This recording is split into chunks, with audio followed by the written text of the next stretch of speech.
Hey, it's Mrs. Null. I'm here today to lead you in another Mrs. Null is a Word Nerd activity. Today we're back to Latin. Last time I saw you, we talked about phobia. Phobia is Greek, but we're back to good old Latin today. The base I'm going to talk to you about today is the base fract. Now, fract means to break, and probably the most common word that's based on the root fract is the word fracture. If you have broken a bone, we could say you've fractured it. It's literally the breaking. And it doesn't have to be something literal.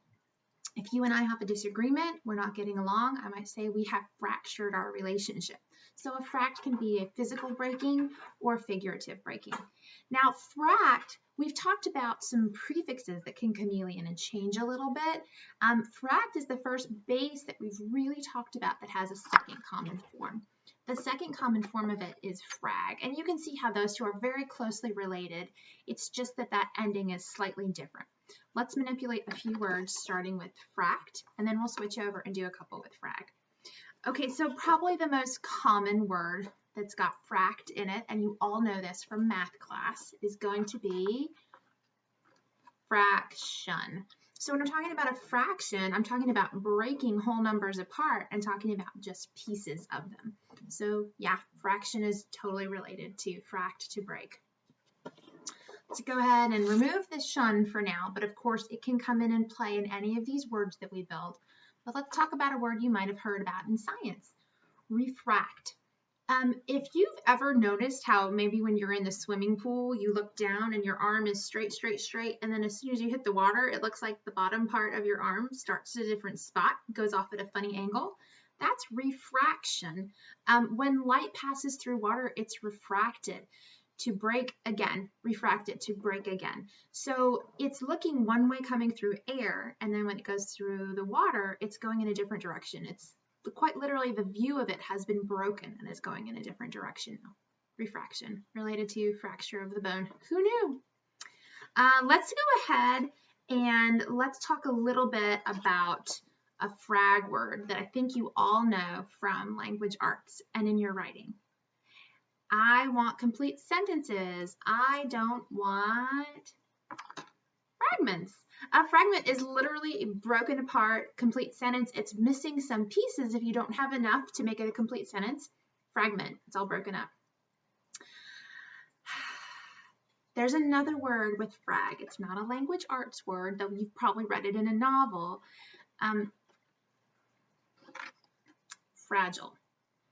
If you're very fragile, it means that you're capable of breaking, believe it or not. This is interesting because look here. When my G is being followed by an M, it's still retaining its hard sound. G, fragment. But as soon as I put a gentle cindy letter in front of it, right? E, I, or Y softens a G before it. Fragile. It is softened and it takes on that different sound. The truth, people, it's in the spelling. If you can find the root hiding in there, you can get a clue to the meaning, even if it sounds very, very different. Fragment, fragile sound different, but if you can look at the visual, you can see the truth hiding there in the base. Okay, the last one I'm going to do for you today is a pretty tough word, and then I'm going to flip it over to you. I want to see what words you can think of with fract or frag on the flip grid. But the next word I'm going to put, this is a hard word, and subfrag is not a word. But we've talked a little bit about chameleon prefixes, how they change. When sub happens before an F, it actually changes into suff. So suffrage, again, there would be an E at the end here. We need it to soften our G. It's not suffrag, but suffrage. Have you heard about suffrage? Here's something else you could put on the flip grid. What is suffrage? How does it have anything to do with being broken below or broken from underneath? That is a question. I'm not going to answer that one. I'm going to leave that one as a great big question mark. Get on the flip grid, find a word with fract or frag. Help me understand what suffrage is and how it is somehow related to being broken from under.